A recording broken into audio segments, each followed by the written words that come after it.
An erratic and possibly impaired driver is to blame for a deadly crash in the Spokane Valley. It happened at Trent and Sargent Road, and that's where we find KXLY4's Annie Bishop with more. Annie? And Nadine, just moments ago, WSP releasing the names of those involved. We know 21-year-old Brittany Babinski was declared dead at Sacred Heart Medical Center this evening. The driver responsible for her death, WSP says, is Brett Burge, age 43. Now, since the crash this afternoon, WSP has reopened Trent.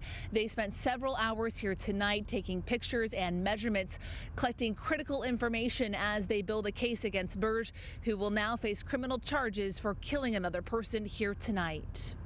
The trail of destruction started 5 miles from here at the Fred Meyer parking lot off Sullivan.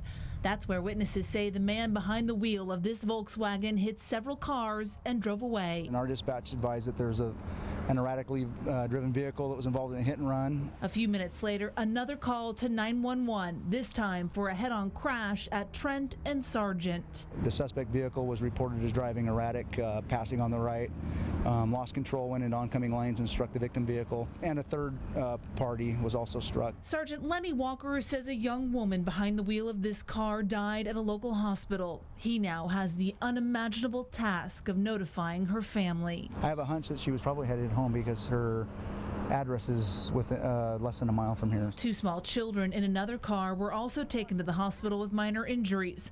Walker says scenes like this never get easier. You get out here, you do your job like you've been trained to do, and then you really don't have time to sit back down and think about it till it's all said and done, it's all wrapped up, and then you go to coffee and then you talk about it with your workers and deal with it that way. And WSP says the driver responsible, 43-year-old Brett Burge, was taken to a local hospital as well, where he's being treated for serious but not life-threatening injuries. After he's treated for those injuries, he will most likely be headed to jail to face criminal charges. Reporting live, Annie Bishop, KXLY4. Thank you, Annie.